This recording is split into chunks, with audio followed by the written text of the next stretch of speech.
Jadi oleh karena itu zat namanya Allah, sifat namanya Muhammad. Maka oleh karena itulah isi dua kalimat syahadat itu zat dan sifat itulah. Nah setelah kita memahami zat dan sifat, gitu ya. Nah begitu kita ingin mengkaji lebih jauh, gitu ya. Mulai kita mengucap katakanlah asyhadu alla ilaha illallah wa asyhadu anna Muhammadar Rasulullah. Aku bersaksi tak ada Tuhan selain Allah. Aku bersaksi Muhammad utusan Allah. Nah, apa ini? Ini dialog antara zat dan sifat. Asyhadu alla ilaha illallah. Aku bersaksi tak ada Tuhan selain Allah. Kata sifat. Asyhadu anna Muhammad Rasulullah. Kata zat. Nah, jadi berdialog zat dan sifat. Jadi yang menyaksikan siapa? Yang menyaksikan itu adalah sifat, yang disaksikan itu adalah zat, gitu ya. Siapa yang jadi saksi? Yang jadi saksi tubuh kita, kena mulut kita yang ngomong. Ya, kalau tubuh kita ini nggak pernah ketemu Allah, enggak. Ya, yang ketemu Allah itu ruh kita.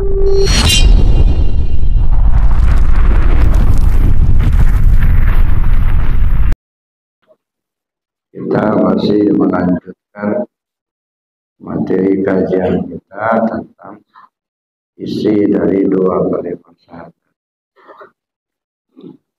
Seperti yang saya sampaikan sebelumnya, bahwa dalam mengkaji dua kalimat syahadat itu kita pahami 5 tahapan. Yang pertama, kita memahami cara mengucapkan dua kalimat syahadat. Ilmunya ilmu fikih atau ilmu syariat. Yang kedua, kita memahami cara mengamalkan dua kalimat syahadat. Bagaimana cara mengamalkan dua kalimat syahadat? Ilmunya ilmu tarekat. Alhamdulillah kita sudah tahu fikir dan kita sudah mengamalkannya. Yang kedua. Nah, yang ketiga kita memahami isi dua kalimat syahadat itu. Apa isinya? Ilmunya ilmu tauhid atau ilmu akidah. Nah, yang keempat kita perlu memahami posisi dua kalimat syahadat. Kapan kita dalam posisi syahadat tauhid, kapan kita dalam posisi syahadat rasul. Ilmunya ilmu hakikat. Dan yang kelima, kita belajar cara memakai dua kalimat syahadat. Bagaimana cara kita memakai dua kalimat syahadat? Ilmunya ilmu ma'rifat. Jadi sehingga pada akhirnya kita bisa memakai dua kalimat syahadat yang oleh orang tua-tua kita zaman dulu itu disebut mana pakaian hidup, mana tumpangan mati. Bagaimana cara kita memakai dua kalimat syahadat? Ilmunya ilmu ma'rifat. Kita masih dalam posisi mengkaji isi dua kalimat syahadat. Isi dua kalimat syahadat itu ilmu tauhid. Nah, dalam kita memahami ilmu tauhid, kita menggunakan kajian sifat 20. Menggunakan kajian sifat 20 ini, saya pikir agak lebih mudah kita memahami ilmu tauhid. Sebab yang perlu kita adalah bagaimana kita duduk di tauhidnya itu. Jadi kita bukan mentauhidkan Allah. Saya kira itu juga yang perlu kita pahami. Kita bukan mentauhidkan Allah. Karena memang Allah itu sudah tauhid. Kita tidak perlu mentauhidkan. Yang kita lakukan adalah mengaitkan keyakinan kita dengan keesaan Allah. Nah, bagaimana kita mengaitkan keyakinan kita ini dengan keesaan Allah? Sehingga kita bisa duduk di tauhid itu. Nah, kajian yang sudah pernah kita kaji, ya, baru sampai kepada sifat ma'ani kalau nggak salah. Jadi 20 macam sifat itu kita bagi menjadi 4 bagian. Jadi dibagi jadi 4 bagian. Yang pertama disebut dengan sifat nafsiyah, yang kedua disebut dengan sifat salbiyah, dan yang ketiga disebut sifat ma'ani, dan yang keempat sifat ma'nawiyah. Dan 20 macam sifat Allah itu disifatkan ke diri kita. Perlu pernah kita kaji di awal. Misalnya sifat wujud. Wujud itu ada. Apakah sifat wujud itu ada pada diri kita? Ada. Mana buktinya? Ini tubuh kita. Jadi kalau kita mengatakan ada, itu kelihatan ada tubuhnya. Satu. Jadi adanya diri kita ini menjadi dalil awal untuk menunjukkan adanya Allah. Jadi kita tidak perlu bertanya kepada orang lain apakah Allah itu ada apa tidak. Tanya saja sama dirimu sendiri. Kamu itu ada apa enggak? Ada. Itulah bukti Allah itu ada. Satu. Yang kedua, idam. Idam itu artinya terdahulu. Ada enggak sifat terdahulu itu di diri kita? Ada. Artinya mana sifat dahulu, ya. Dahulu mendahului. Duluan ayah daripada anak, duluan kakak daripada adik, ya. Duluan ruh daripada jasad, daripada tubuh.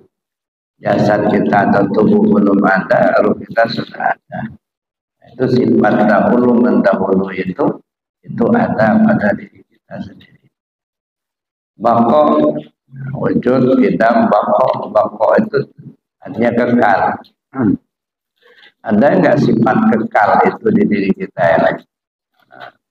Kita perhatikan mana sifat kekal ada pada diri kita ini.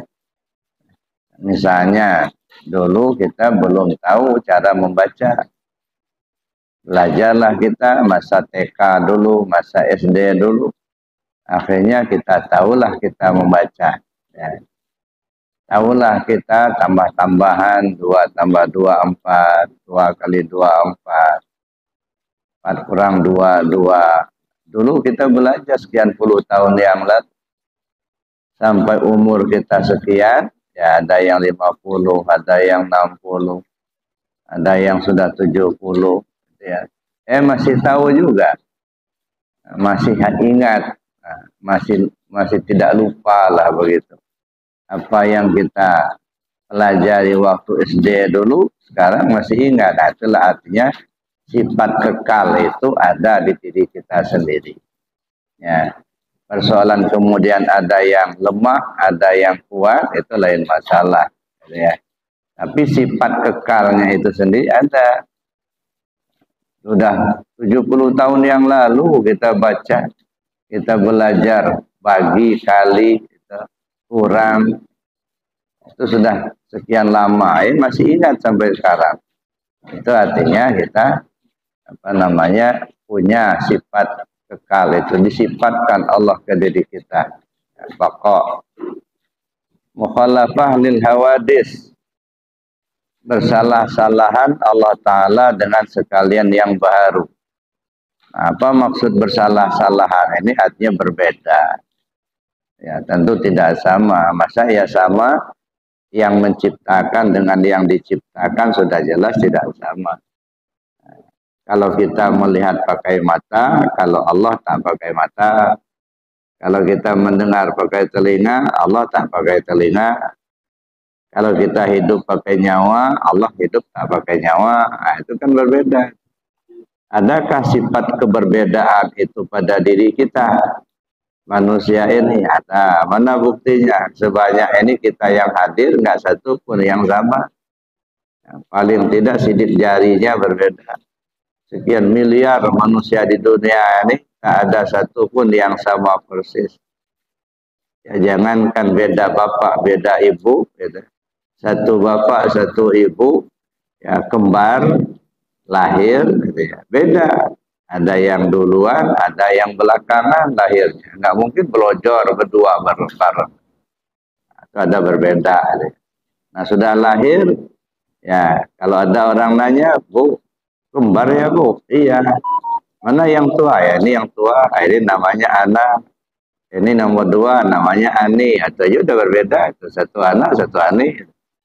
Artinya sifat keberbedaan itu ada pada kita manusia ini. Ya muta'ala binafsih, berdiri dengan sendirinya. Artinya Allah Ta'ala itu kuasanya tidak membutuhkan pertolongan dari pihak lain. Innallaha la ghaniyun 'anil 'alamin. Allah Maha Kaya, dia tidak butuh dari alam. Sedunia ini orang tidak mau bertuhan sama Allah, Allah itu tetap kuasa. Jadi tidak mengurangi kekuasaannya, walaupun sedunia ini nggak ada lagi yang bertuhan sama Allah. Allah tetap Tuhan, tetap kuasa. Nah, maka kuasanya Allah itu berdiri dengan sendirinya, tidak ditopang oleh yang lain. Tak ada makhluk juga Allah Maha Kuasa. Ya. Tak ada malaikat, Allah Maha Kuasa. Beda dengan kita manusia. Manusia ini kuasa kalau dikasih kuasa. Ya.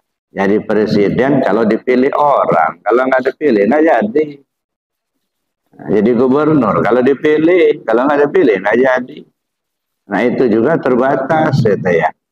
Paling 1 atau 2 periode. Nggak bisa sampai 3 periode. Nah, tapi kalau Allah selamanya berkuasa, dan bersifat baqa, kekal. Nah, itu mukhalafah lewat hawadis. Berbeda Allah Ta'ala dengan sekalian baru. Allah Ta'ala qiyamu ta'ala binafsih. Nah, kita juga begitu. Yang berdiri sendiri itu Allah, bukan kita. Maka kita tidak mungkin kita akan lepas dari Allah, gitu ya. Nah, jadi tidak ada kita ini yang bersifat berdiri sendiri. Yang berdiri sendiri hanya Allah. Cuman sifat qiyamu ta'ala binafsi itu, berdiri sendiri itu ada disifatkan kepada kita. Mana yang sifat qiyamu ta'ala binafsi itu pada diri kita? Pendirian. Kita punya pendirian. Ya. Orang kalau sudah punya pendirian, kadang-kadang pendiriannya nggak goyah lagi. Nah, salah satu bukti misalnya, kalau ada orang datang mau ngasih duit kepada bapak ibu, katakanlah banyak duitnya 1 triliun. Nah, cuman bapak masih pindah agama, keluar dari Islam, kira-kira mau apa enggak? Enggak mau. Nah itu namanya pendirian. Nah persoalan kemudian ada yang kuat pendiriannya, ada yang lemah, itu lain masalah. Tapi ada sifat pendirian itu pada manusia. Itu pancaran daripada qiyamu ta'ala binafsi. Wahdaniyat, esa. Allah itu esa. Esa itu artinya satu. Tapi ketika kita memahami esa, Allah itu satu. Nah ini yang harus kita juga pahami. Tentu tidak bisa kita pahami Allah itu satu dalam bentuk bilangan atau dalam bentuk angka. Nah, Allah itu satu. Nah, satu dalam pemahaman kita seperti apa? Ya. Mungkin kita mengatakan Allah itu satu, artinya Allah itu tidak berbilang. Kalau begitu angka itu. Ya. Angka 1, angka 2, angka 3. Allah bukan dalam bentuk angka. Satunya Allah bukan angka. Ya, bukan pula dalam bentuk bilangan. Bilangan 1, bilangan 2, bilangan 3, bukan. Nah, tetapi ketika kita memahami esa, satu, artinya keyakinan. Berkeyakinan kita bahwa tidak ada yang lain dari Allah. Kalau masih ada yang lain dari Allah dalam keyakinan kita, itu belum tauhid. Nah, bagaimana kita supaya duduk di tauhidnya itu? Ya, bahwa Allah itu esa. Esa itu dalam keyakinan kita, tidak ada keyakinan yang lain. Kalau kita masih meyakini, misalnya, Saya kalau nggak kerja di sini nggak bisa makan anak istri saya. Nah, itu sudah ada keyakinan yang lebih dari Allah. Ada. Jadi ada mendua. Ya, mendua itu yang harus kita singkirkan. Allah melihat, kita juga merasa melihat. Ada. Nah, kalau kita yakini bahwa kita ini punya penglihatan yang mutlak, Allah juga punya penglihatan, nah berarti dua yang melihat. Nah, itu belum duduk di tauhid, masih syirik itulah. Ya. Allah ada, kita ada, nah, masih duduk di syirik itulah. Nah, bagaimana supaya tidak syirik? Kita hilangkan yang ada pada kita untuk kita isbatkan hanya kepada Allah semata. Ya. Apakah bukti esanya atau esa Allah itu ada nggak disifatkan ke kita ini? Mulai lahir sampai sekarang bahkan sampai mati diri kita yang satu inilah. Ya nggak ada pula serap di rumah. Ya. Nah, yang satu inilah sampai mati ya satu inilah buktinya bahwa sifat esa itu ada disifatkan ke diri kita. Atau esa itu sifat salbiah, gitu ya. Jadi ada sifat nafsiyah wujud, ada sifat salbiah idam, baqo, mukhalafah lil hawadis, yang mutala bin nafsi dan wahdaniyat. Jadi satu sifat nafsiyah, 5 sifat salbiah. Nah, masuk kita kepada sifat ma'ani. Yang sifat ma'ani itu ada 7. Inilah sebenarnya sifat yang melekat pada zat. Kalau sifat nafsiyah itu menunjukkan dirinya Allah. Itu sifat nafsiyah. Nah, kalau sifat salbiyah itu mengkhabarkan. Maka boleh dikatakan sifat salbiyah itu sifat khabariyah. Mengkhabarkan kepada sesuatu yang tidak pantas bagi Allah. Ya, baik pada zat maupun pada sifat. Misalnya sifat ma'ani, ada 7 sifat ma'ani. Qadrat, iradat, ilmu, hayat, sama, basar, alam. Nah, ini 7 sifat ma'ani. Ya. Sekarang kita lihat ya satu persatu. Ini mengaitkannya ke diri kita, namanya juga kita mengkaji diri supaya kita paham gitu ya. Ya. Karena kita sudah paham, sudah tahu kita dengan diri kita, maka kita akan tahulah kita dengan Tuhan kita. Sehingga dalam istilah orang tasawuf, man arafa nafsahu faqad arafa rabbahu. Siapa orang yang sudah mengenal dirinya, kenalah dia kepada Tuhannya. Nah, jadi kita mengenal diri kita lewat kajian sifat 20 tadi. Setelah kita kenal diri kita, apa yang kita kenal dari diri kita? Diri kita ini lemah, yang kuat itu Allah. Diri kita ini buta, yang melihat itu Allah. Diri kita ini tuli, yang mendengar itu Allah. Diri kita ini mati, yang hidup itu Allah. Kembali, itu mengenal diri. Bukan mengenal dirinya itu nama bapaknya, lahirnya tanggal berapa, itu tidak penting gitu. Tapi kalau bapak ibu mau pinjam uang di bank itu penting. Nah, tapi kalau kaji ketuhanan tak penting. Bapaknya siapa namanya, maknya siapa namanya. Nah, yang kita kaji diri kita ini keasalan diri kita ini. Kita lihat dulu sifat ma'ani. Qadrat. Qadrat itu artinya apa? Kuasa. Innallaha ala kulli syai'in qadir. Allah itu amat berkuasa terhadap segala sesuatu. Nah, kira-kira ada nggak sifat qadrat itu di diri kita ini? Nah, kita perhatikan, kita rasakan, gitu ya. Nah, kita nggak perlu bertanya sama orang lain. Apakah Allah itu berkuasa atau tidak? Nah, coba kita perhatikan diri kita ini. Oh, ada kita kuasa. Mana kuasa kita? Bisa kita mengangkat kaki kita melangkah. Bisa kita mengangkat tangan kita. Bisa kita mengangkat sesuatu barang. Nah, dia sanggup kita. Nah, kita bertanya ke diri kita sendiri. Kuasa kita itu dari mana dapatnya? Nah, kalau kita bikin tak pernah kita bikin.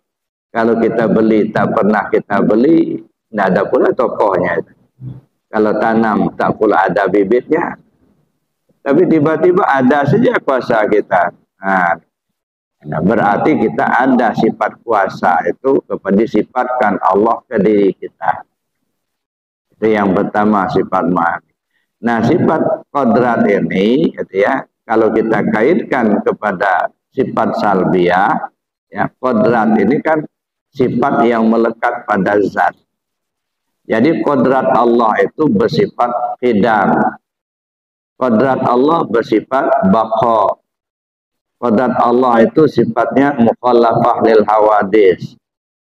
Kodrat Allah bersifat qiyamu talabin nafsi. Dan kodrat Allah itu bersifat wahdaniyat. Nah, jadi apa namanya? Makanya sifat salbiah itu sifat yang ya menafikan segala sesuatu yang mustahil bagi Allah. Nah, kalau kodrat Allah itu bersifat qidam, bersifat terdahulu, berarti mustahil kodrat Allah itu terkemudian. Artinya kayak kita misalnya mengangkat kaki kita. Sebelum kita mengangkat kaki kita ini, Allah sudah menentukan terlebih dahulu bahwa kita bisa mengangkat kaki. Ya, itu kodrat, kuasa Allah. Maka kuasa Allah itu terdahulu daripada kuasa kita. Karena kuasa kita ini pancaran daripada kuasa Allah. Nah, tetapi yang kita pahami betul itu adalah sifat kodrat Allah itu disifatkan ke diri kita ini. Yang pertama, iradat. Iradat ada kehendak. Nah, kehendak. Allah berkehendak. Fa'alul lima yurid. Allah berkehendak segala sesuatu atas kehendaknya sendiri. Ya, Allah berkehendak. Nah, kehendak Allah itu ada nggak dipancarkan ke diri kita ini? Ada. Nah, punya keinginan, kita ingin tahu, kita ingin punya duit, kita ingin punya pekerjaan, kita ingin punya rumah. Ada keinginan. Nah, keinginan itulah merupakan pancaran daripada iradatnya Allah. Ya. Jadi sebenarnya kita nggak punya sebenarnya itu kan punya Allah. Ya, kalau kita punya, dari mana kita dapat? Kita nggak pernah bikin, kita tidak pernah beli, tidak pernah tanam, tapi ada pada kita. Nah, kita bertanya, dari mana dapatnya ini? Oh, ini merupakan iradat Allah. Nah, kalau kita pahami itu adalah iradat Allah, berarti kita sendiri sebenarnya nggak punya iradat. Yang punya iradat itu Allah. Begitu. Nah, tapi sementara kita pahami dulu bahwa kita itu punya, ini sementara. Ya. Kita punya kehendak, punya keinginan. Kodrat iradat. Ilmu. Tahu. Apakah sifat ilmu itu disifatkan Allah ke diri kita? Nah, kita renung, kita perhatikan. Ada. Tahu kita kalau api itu panas. Tahu kita kalau air itu membasahi. Tahulah kita kalau tajam itu melukai. Nah, tahu itu kan ilmu. Nah, kita bertanya ke diri kita, dari mana kita dapat? Kita nggak pernah bikin itu, kita pernah beli, tak pernah tanam, tiba-tiba tahu aja kita. Ternyata diberitahu sama Allah. Nah, kalau begitu yang punya ilmu siapa? Allah, bukan kita. Cuman kita aja kadang-kadang ngaku-ngaku punya. Begitu ditelusuri, nggak tahunya bukan punya kita. Nah, tapi yang jelas kita pahami dulu, ada kita tahu itu. Sifat tahu itu ada di diri kita. Hayat itunya hidup. Apakah sifat hayat itu ada di diri kita? Nah, kita perhatikan dulu kita tak ada. Lahir kita ke dunia dalam keadaan kecil mungil. Lalu kemudian kita membesar. Akhirnya jadi dewasa. Ujung-ujungnya jadi tua. Ini kan menunjukkan hidup. Ada perkembangan. Ya, nah, kita hidup bisa melangkah, bisa melihat, bisa mendengar. Nah, hidup. Berarti sifat hayat ada ke diri kita sendiri. Kemudian basar. Ya, sama dulu, sama. Ada nggak kita punya sama? Ada. Berarti sifat sama itu ada pada diri kita. Kita bisa mendengar. Ya, mendengar suara, mendengar ucapan orang. Tahu kita. Berarti Allah itu bersifat sama, sifat sama itu juga dipancarkan Allah ke diri kita. Basar, basar kita artinya melihat. Apakah sifat basar ada ke diri kita? Ada. Mana nih? Ini kita bisa melihat. Ya. Mata kita ini sebenarnya bukan tidak melihat sebenarnya. Ya, mata kita itu tidak melihat. Tapi nyatanya kita bisa melihat.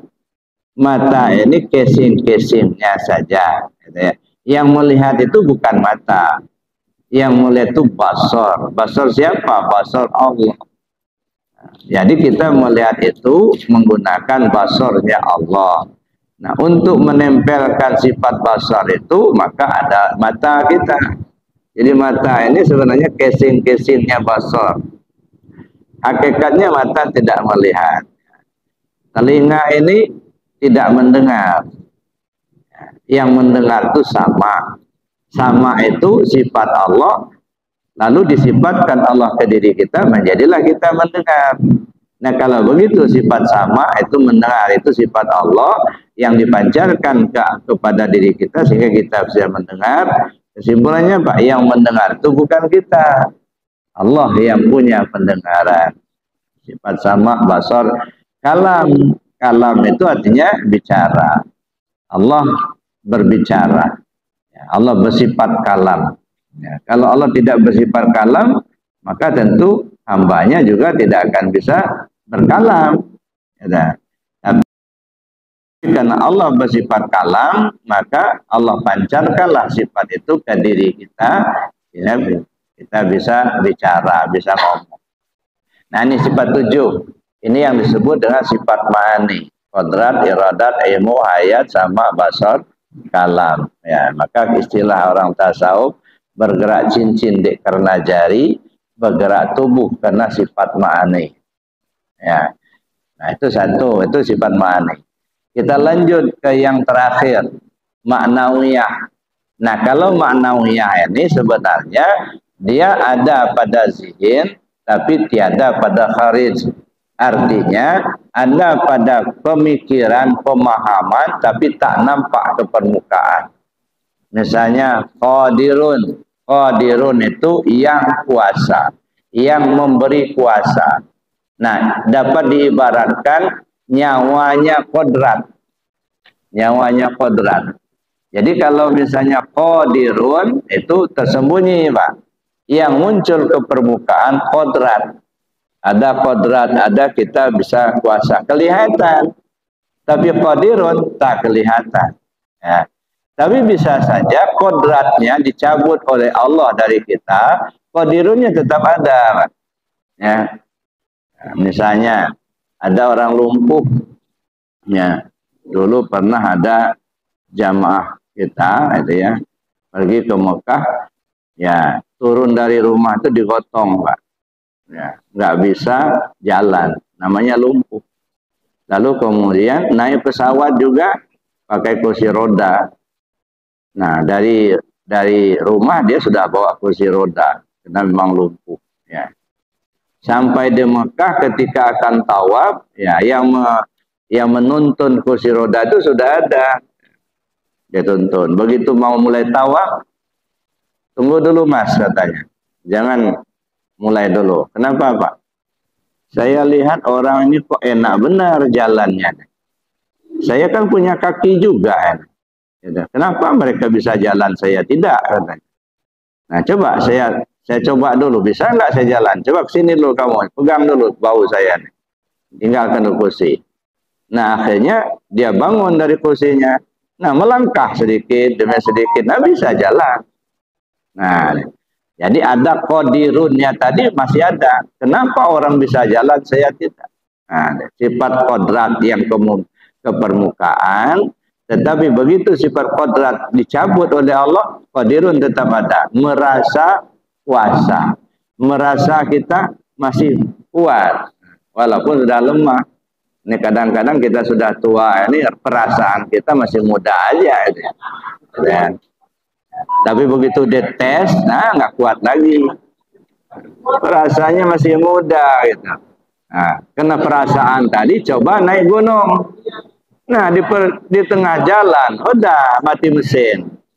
Nah, sudah nggak bisa lagi. Jadi perasaannya masih ada. Nah, jadi gitu Bapak Ibu. Jadi tetap ada qadirun, muridun. Nah, muridun itu artinya Pak yang memberi kehendak. Nyawanya iradat. Kalau iradat yang tampil ke permukaan, si muridunnya itu tersembunyi. Kenapa? Karena dia yang memunculkan iradat. Ada muridun, ya qadirun, muridun, alimun, alimun yang memberi ilmu. Nah, ilmu itu bisa tampil ke permukaan. Karena kita tahu api itu membakar, kita jauhi kan? Nggak mau kita. Tapi yang membuat adanya ilmu itu ya si alimun itu. Jadi yang namanya sifat maknawiyah itu sifat yang tersembunyi ya. Qadirun ya yang memberi kuasa ya. Muridun yang memberi kehendak. Alimun yang memberi ilmu. Hayyun yang memberi hidup. Nah, kalau hidup hayat itu sendiri bisa kelihatan, bisa bergerak dia, kan? Bisa berubah. Tapi kalau hayyun tak kelihatan, maka dia tersembunyi, gitu ya. Ya, jadi membuat adanya hayat ya si hayyun itu. Nah, begitu juga basirun.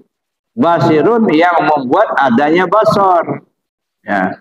Nah, basar itu casing-casingnya mata, gitu ya. Nah, begitu kita melihat, ya itu namanya basar. Tetapi kadang-kadang basar itu dicabut oleh Allah dari kita, tapi basirunnya tidak. Nah, contohnya, kadang-kadang pandangan basirun itu lebih kencang Pak daripada pandangan basar. Kalau basar, balik dinding sudah nggak kelihatan lagi. Nah, tapi kalau kita gunakan basirunnya, gitu ya, penjamin mata, coba lihat rumahnya di kampung, kelihatan nggak? Kelihatan. Gitu. Basarnya kita coba matikan dulu. Nah, penjamin mata, nggak kelihatan kan? Nah, coba pandang dengan basirun. Pandang rumah kita di kampung. Nggak usah di kampung ya lah, di Villa Citra itulah. Nah, rumah kita di Villa Citra. Nah, kelihatan itu. Kalau bahasa Lampungnya janah-janah. Nah, ada ya, begitu jelas kelihatan. Yang melihat itu siapa itu? Si basirun itu. Nah, makanya kalaupun basar itu sudah nggak ada dari kita, tetapi basirun tetap ada. Jadi yang tersembunyi itu, yang membuat adanya basar.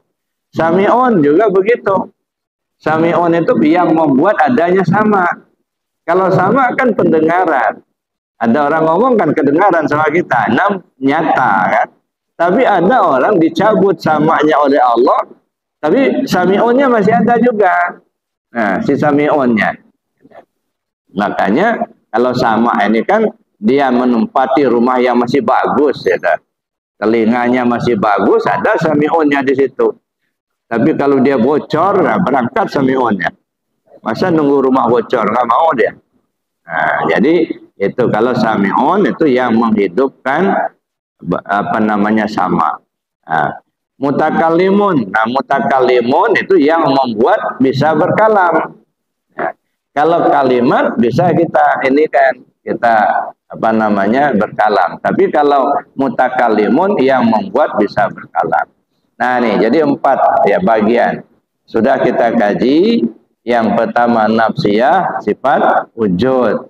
Kemudian salbiyah 5 sifat. Apa itu?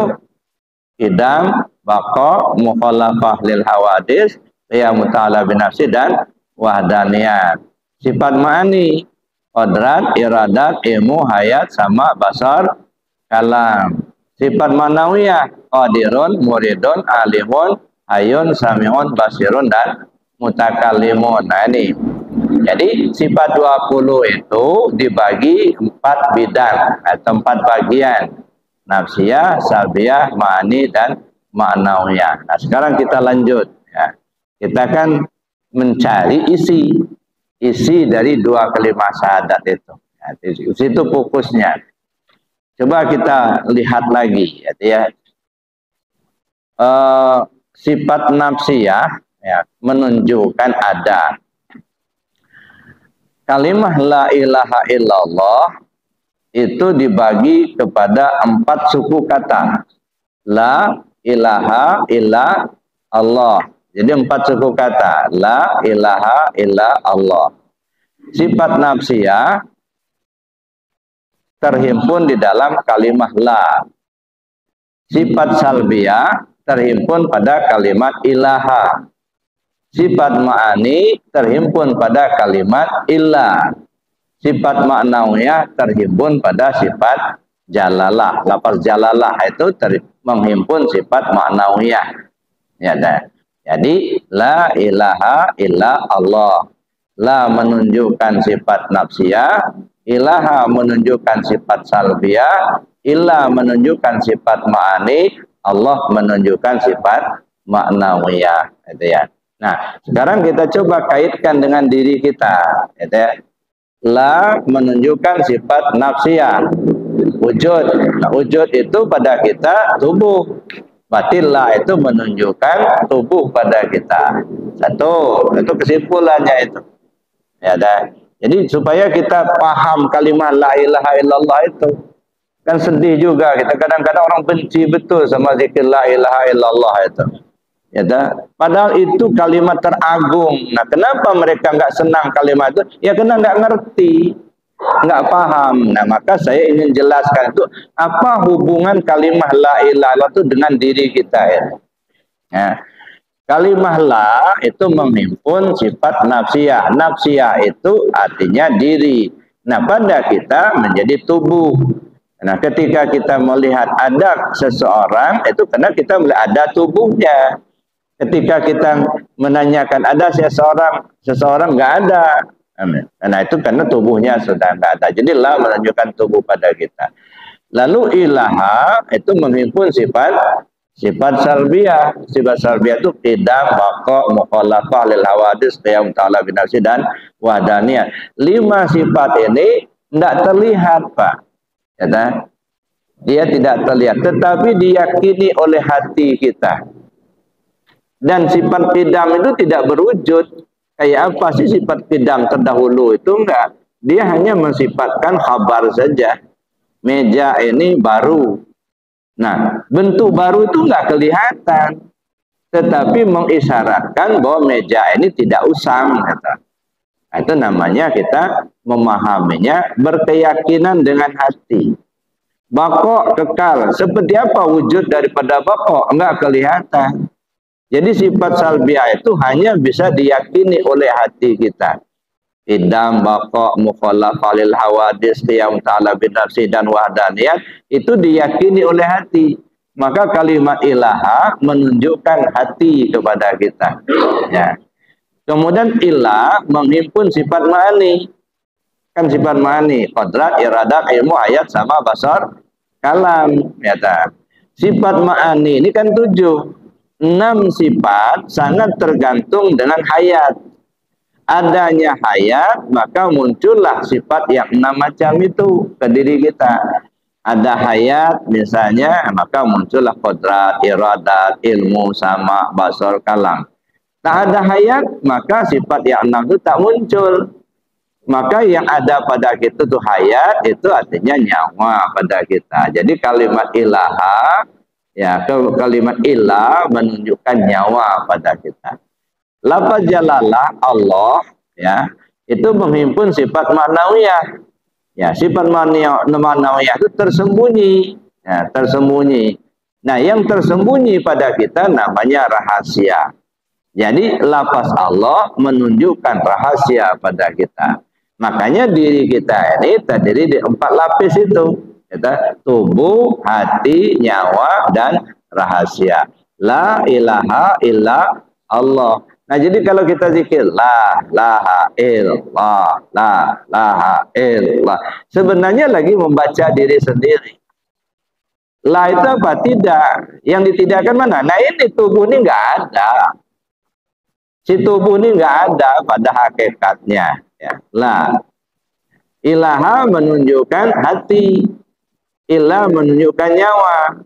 Lalu ada kalimat isbat, illallah melainkan Allah. Jadi tubuh tak ada, hati tak ada, nyawa tak ada, yang ada Allah. Gitu.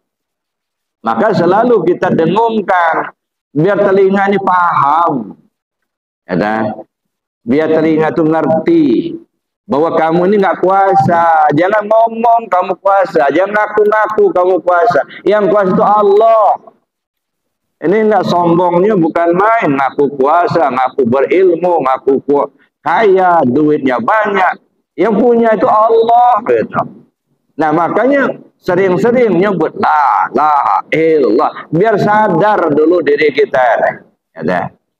Nah makanya ketika zikir dengan kalimat la ilaha illallah itu mesti menggunakan dua bahasa. Bahasa verbal atau bahasa lisan dengan bahasa tubuh. Maka kita zikirnya itu mesti bergerak tubuhnya, Pak. Jangan diam. Saya lihat tadi ada yang diam tubuhnya. Suaranya kencang tapi tubuhnya diam. Nah, dalam berzikir mesti ada tubuhnya juga ikut berzikir. Kalau bahasa lisan la ilaha illallah itu bahasa lisan. Tapi bahasa tubuh geraknya itu. Nah, itu bahasa tubuh. Gerakan itu memakomkan zikir itu artinya tubuh kita juga ngomong la ilaha illallah. Mulai dari ucapan sampai kepada tindakan. Jangan hanya ngomong aja la ilah tapi tindakannya malin kata. Nah, ngomong la ilaha illallah tapi tindakannya judi, itu nggak bisa. Jadi artinya dari ucapan sampai ke perbuatan harus sesuai la ilaha illallah. Maka diajar tubuh ini. Jadi angguk-anggak itu Pak bukan sekedar ngangguk-anggak. Ya ada maksud itu. Supaya tubuh ini tahu la ilaha illallah, sadar kalau tubuh ini juga nggak ada gitu. Nah, maka kita bergerak. Jadi makanya kita harus memakomkan zikir itu ya sesuai dengan yang kita pelajari di dalam kajian talqin zikir dalam tarekat ya.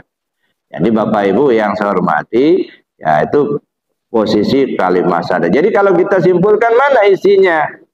Isi dua kalimat syahadat itu zat dan sifat.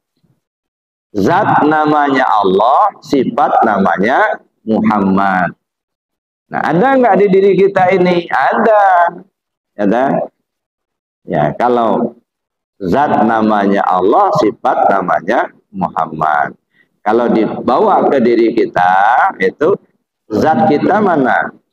Kalau zat kita itu kan ruh kita, nyawa kita, sifat pada kita, itu tubuh pada kita, kan gitu. Cuman tubuh kita ini dianggap tidak ada. Kemudian sifat pada kita atau ruh itu menunjukkan sifat pada Allah. Jadi kalau pada Allah rahasia pada kita, sifat pada Allah itu nyawa pada kita. Nah, jadi oleh karena itu zat namanya Allah, sifat namanya Muhammad. Maka oleh karena itulah isi dua kalimat syahadat itu zat dan sifat itulah. Nah setelah kita memahami zat dan sifat, itu ya. Nah, begitu kita ingin mengkaji lebih jauh, gitu ya. Mulai kita mengucap katakanlah asyhadu alla ilaha illallah wa asyhadu anna Muhammadar Rasulullah. Aku bersaksi tak ada Tuhan selain Allah, aku bersaksi Muhammad utusan Allah. Nah, apa ini? Ini dialog antara zat dan sifat. Asyhadu alla ilaha illallah, aku bersaksi tak ada Tuhan selain Allah, kata sifat. Asyhadu anna Muhammad Rasulullah, kata zat. Nah, jadi berdialog zat dan sifat. Jadi yang menyaksikan siapa? Yang menyaksikan itu adalah sifat, yang disaksikan itu adalah zat, gitu ya. Siapa yang jadi saksi? Yang jadi saksi tubuh kita, kena mulut kita yang ngomong. Ya, kalau tubuh kita ini nggak pernah ketemu Allah, enggak. Ya, yang ketemu Allah itu ruh kita. Maka si ruh itulah yang menyaksikan, gitu ya. Ya makanya dulu pernah saya sampaikan ada doa yang mungkin ya perlu kita biasakan untuk mengamalkan. Allahumma nawwir zahiri bi ta'atika. Ya Allah, terangilah tubuhku ini dengan ketaatan kepada. Allahumma nawwir zahiri bi ta'atika wa batini bi mahabbatika. Batinku bermahabbah kepadamu. Wa qalbi bi ma'rifatika, hatiku bermakrifat kepadamu. Wa ruhi bi musyahadatika, Ruh itu bermusyahadah dengan wasiri bistiqlal ittisali hadratika. Rahasia diriku bebas berhubungan denganmu. Nah, saya kira itu perlu untuk kita amalkan. Allahumma nawwir zahiri bi ta'atika wa batini bi mahabbatika wa qalbi bi ma'rifatika wa ruhi bi musyahadatika wa sirri bi istiqlal ittisad haddatika ya zal jalali wal ikram. Nah, saya kira demikian dulu Bapak Ibu materinya, karena waktu yang sangat terbatas. Mungkin bisa kita kembangkan lebih lanjut kalau masih ada waktu untuk diskusi. Sementara saya akhiri dulu. Assalamualaikum warahmatullahi wabarakatuh.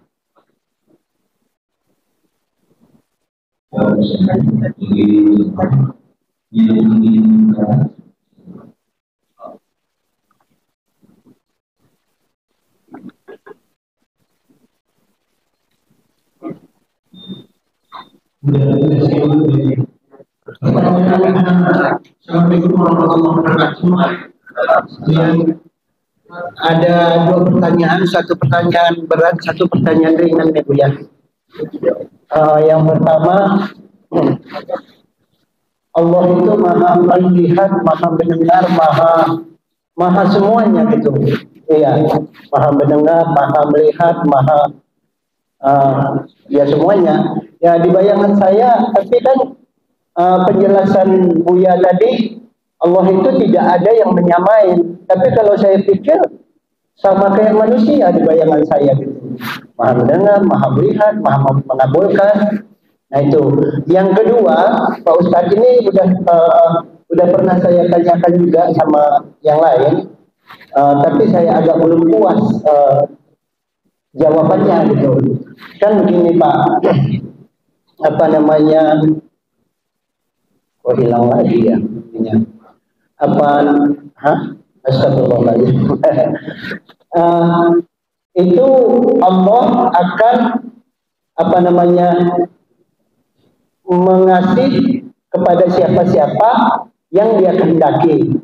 Allah juga akan menolak apa-apa yang Dia kehendaki. Nah itu jadi ledekan pendeta Pak. Nah karena ada salah satu lagu Bimbo yang begini Pak. Engkau jauh, aku jauh, engkau dekat, aku dekat. Nah, itu yang apa namanya yang saya lihat di YouTube. Nah, itu bedanya Tuhan kita itu, Pak. Mereka itu kalau jauh, Allah jauh. Kalau dekat, Allah dekat. Nah, Tuhan kita itu walaupun kita jauh, Dia tetap dekat katanya. Pikir saya benar juga nih. Iya.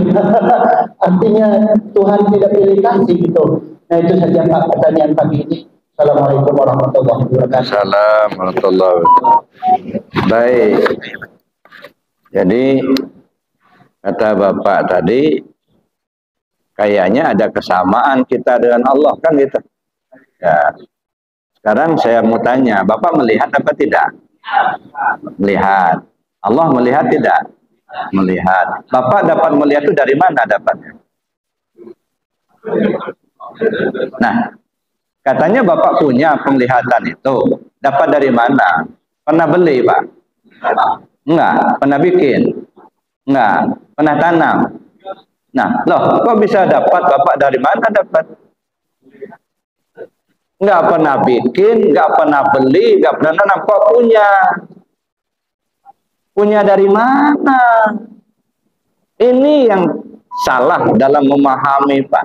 Enggak punya, ngaku punya, gitu. Bohong tidak itu? Apa sampai tua kita mau bohongin diri sendiri?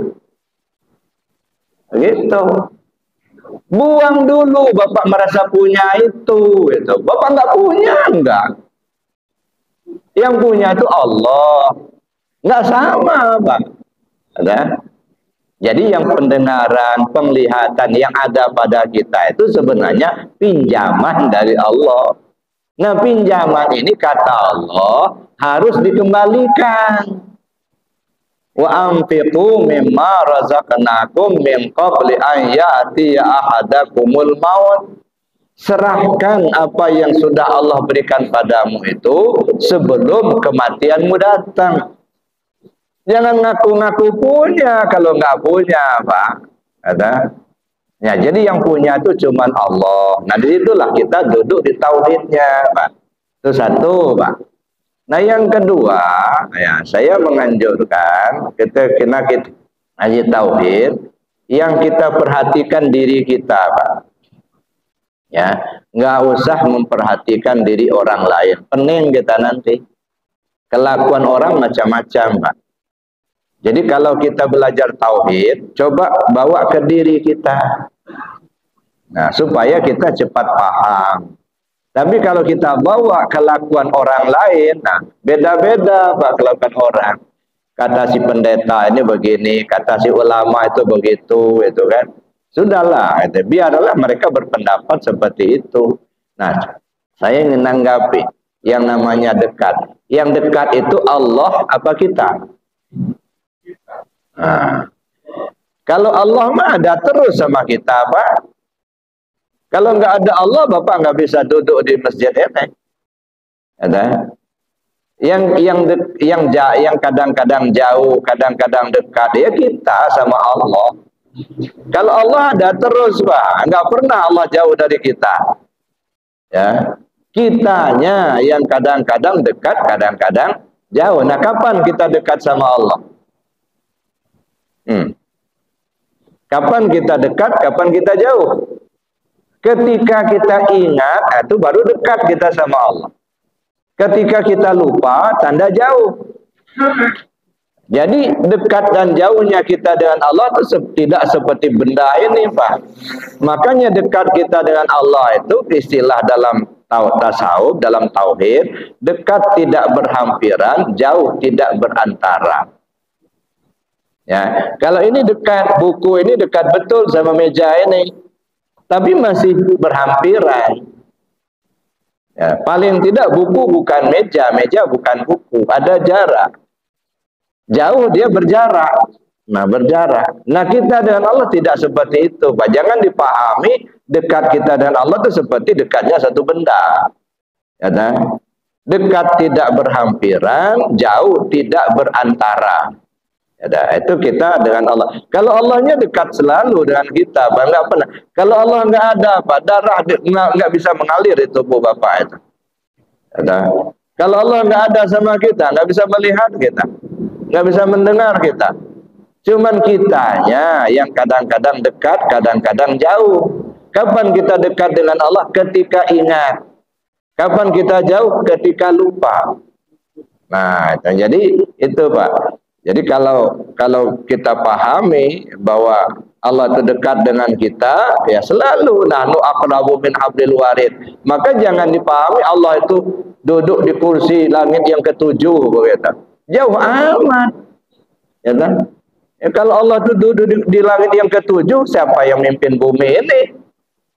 Ya, padahal kata Allah sendiri, wa huwa ma'akum aina ma kuntum. Allah bersama kamu dimanapun kau berada. Benar nggak Allah bersama kita dimanapun kita berada? Nah, coba kita buktikan. Bisa kita buktikan itu. Ya, kan? Bapak Ibu datang ke sini itu ya bisa hadir karena ada ruhnya, kan? Jadi tubuh itu hidup karena ada ruh. Ya, jadi ketika tubuh Bapak datang ke sini bersama ruh apa tubuhnya aja? Nah, berarti kan ruh itu bersama tubuh, kan? Ruh itu yang menghidupkan ruh itu siapa? Allah. Kalau itu Allah bersama kita enggak? Ya sama kita. Kalau Allah enggak bersama kita, enggak bisa hidup kita, Pak. Nah, gitu. Jadi itu. Jadi kalau Allah itu enggak bersama kita, ya enggak bisa melihat kita, enggak bisa mendengar kita, enggak bisa hidup kita. Jadi jangan dipahami kalau Allah itu duduk di kursi di langit yang ketujuh. Kalau jam 2 malam baru turun ke bumi, Masya Allah. Kebayang kayak Mahadewa. Duduk di kursi pakai tongkat, gitu. Dan jangan, Pak. Sama dengan pemahaman. Bagaimana kalau kita ketemu Allah di akhirat nanti? Emangnya di sini nggak bisa ketemu apa?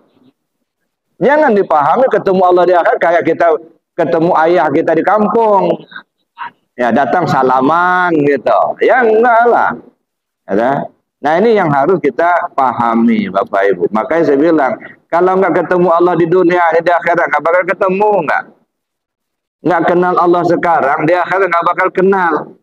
Maka nabi hadi a'ma wa huwa fil akhirati a'ma. Siapa orang yang buta tentang Allah di dunia ini, di akhirat buta juga, Pak. Ada. Jadi jangan dipahami nanti kalau ketemu Allah di akhirat. Kalau di sini belum ketemu, di sana nggak bakal ketemu, enggak. Kenapa? Karena Allah itu sifat baqo, Pak. Karena Allah bersifat baqo, maka dia kekal, nggak berubah-ubah. Jangan dipahami kalau di akhirat nanti berubah kayak bukan seperti sekarang. Enggak baqo namanya itu.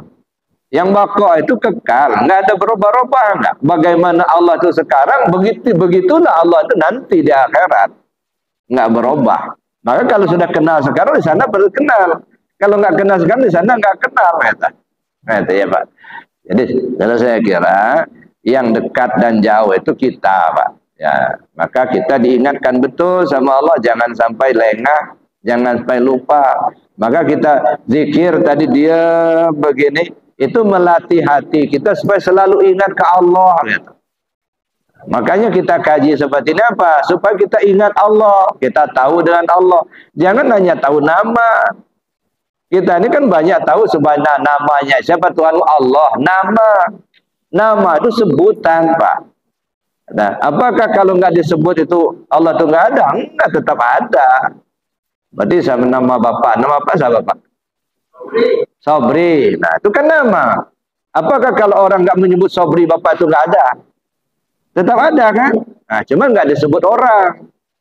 Ya, gitu aja kan? Karena nggak tercatat di dalam daftar, nggak disebut. Iya ya. Ya, saya kira gitu, Pak ya. Terima kasih. Masih ada yang lain, silakan.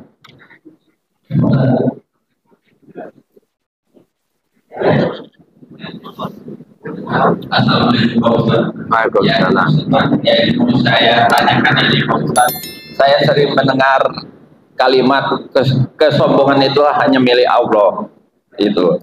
Menurut pendapat Pak Ustaz bagaimana itu? Apakah sedangkan sombong itu salah satu sifat yang dibenci oleh Allah? Mohon penjelasan Pak Ustaz. Ya. Terima kasih. Assalamualaikum Pak. Sombong itu bagus apa jelek, Pak? Iya Pak. Apa ya? Jelek kan? Mohon penjelasan Pak Ustaz. Jelek kalau kita. Kenapa jelek? Karena kita nggak punya, ngaku punya tadi. Itu sombong itu. Ya, saya kaya, nah, padahal dia nggak kaya, dia sombong itu. Tapi kalau Allah ngaku kaya, memang dia kaya, itu nggak sombong, nggak. Memang nyatanya dia kaya.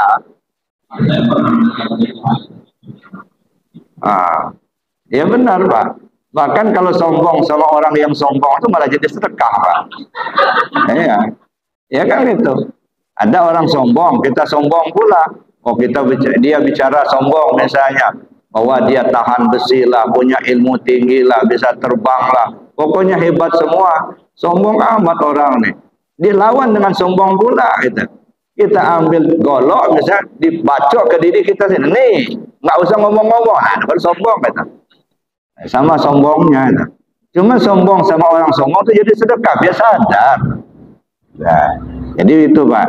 Jadi, apa namanya...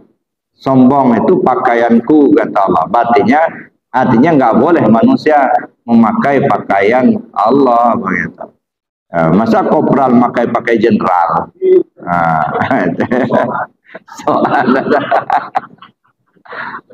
Atakabur, atakabur itu pakaianku, kata Allah. Ya, silakan. Masih ada? Ya, silakan.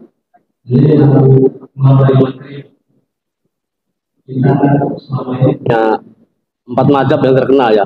Ada pendapat, salah satu pendapat mazhab. Ya, ada pendapat bahwa kita kalau beribadah itu harus satu jalur, satu umpama Syafi'i harus Syafi'i semua, dari makan sampai mati lah saya. Jadi nggak boleh dicampur-campur. Kita sholat mengikuti Syafi'i, kawin mengikuti Maliki, makan ikut Hambali, katanya nggak boleh. Itu bagaimana kita Pak Ustaz? Mohon penjelasannya. Ya kalau campur-campur, kalau es campur Pak enak, Pak. Kalau bensin campur air, diminum orang mabuk, diminum motor nggak jalan. Nah, jadi artinya satu jalur itu supaya apa namanya satu keabsahan.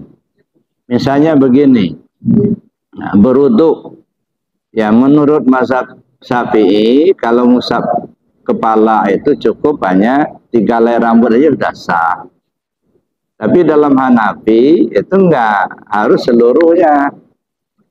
Nah, kan berat kalau ya seluruh kepala itu harus diusap.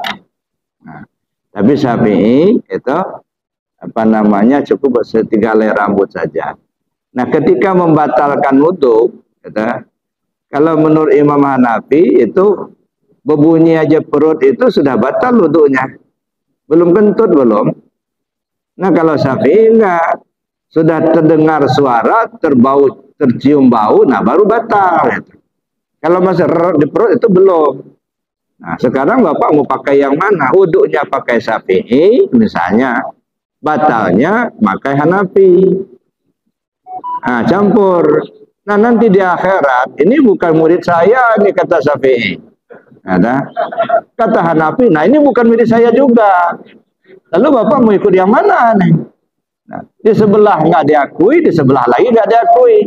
Berdiri sendiri, nggak sanggup ngadap Nabi, menghadap Rasul, nggak sanggup ngadap Allah, belum ketemu. Nah, nebeng sama Syafi'i nggak diakui Syafi'i, nebeng sama Hanafi nggak diakui pula. Nah, repot kita. Nah, udahlah satu aja. Cuman kalau sudah bisa berdiri sendiri, nggak masalah. Ya dah. Udah bisa bertemu sendiri gitu. Nah, itu ya. Jadi itu kan ya lagi-lagi Bapak Ibu namanya fikih. Fikih itu apa itu? Fikih itu paham. Pahmu amrin min amrin. Yang namanya fikih itu majmu'atul ahkam syar'iyyatil amaliyah. Al-muktasab min adillatiyat tafsiliyah. Kumpulan hukum-hukum syara ya, yang sifatnya perbuatan, yang digali dari dalil-dalil secara rinci.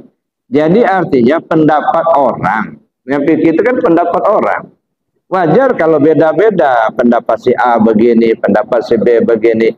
Cuman yang kita ikuti kira-kira yang bersesuaian dengan dalil. Kalau semuanya bersesuaian dengan dalil dan pendapat-pendapat itu, nah tinggal kita pilih aja mana ikut yang mana kita.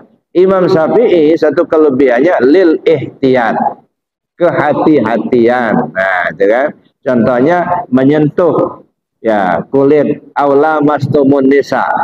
Nah, kulit laki-laki sentuh dengan kulit perempuan yang ajnabi. Batal wudu kalau Syafi'i. Kalau Hanafi ya nggak batal kalau hanya bersentuhan saja. Batalnya kalau sudah setubuh, nah baru batal. Kalau Syafi'i enggak, sentuhan aja udah batal. Kalau Maliki mana? Batal sentuhan kalau ada sir, ada nafsu itu, nah baru batal. Kalau sentuhan aja tapi nggak ada nafsu nggak apa-apa. Ya misalnya lewat kita tahu sentuhan, nggak sengaja, nggak apa-apa, nggak ada sir. Nah ini kan beda-beda. Nah, orang banyak menggunakan pendapat Syafi'i. Kenapa? Lil ihtiyat. Kalau kita nganggap bersentuh saja batal, nanti di akhirat yang dikehendaki Allah dalam ayat itu misalnya sebenarnya bersetubuh yang batal. Kita yang menggunakan bersentuhan tidak masalah. Karena jangankan bersetubuh aja sudah kita anggap batal. Tapi kalau kita pakai pendapat Hanafi yang namanya bersentuh, yang namanya lamas itu bersetubuh baru batal, umpamanya gitu, kita pakai itu. Andaikan Allah berkehendak di akhirat nanti misalnya, yang saya maksudkan kata Allah, sentuhan kulit itu yang batal. Nah yang sentuhan setubuh itu jadi masuk salah itu. Nah, jadi sudah kena salah, maka lil ihtiyat, lebih hati-hati. Nah, jadi gitu aja Pak ya. Saya kira demikian Bapak Ibu yang saya hormati. Ya, jadi artinya untuk kita menggunakan amalia syariat sebaiknya kita mengikuti satu jalur ya, supaya apa? Supaya tadi kita bisa mempertanggungjawabkan. Tapi kalau memang kita sudah bisa memahami sendiri, menggali sendiri dari ayat, dari hadis, nggak pakai mazhab juga nggak masalah. Tapi jangan sampai kita hanya milih-milih yang enak-enak aja. Yang susahnya kita buang, yang enak aja kita ambil. Itu kan kurang bagus. Baik Bapak Ibu, kita tutup dengan doa dan kafarat majelis. Bismillahirrahmanirrahim. Allahumma inni astaudi'uka ma 'allamtani wardutu ilayya inda hajati wala tansani ya rabbal alamin.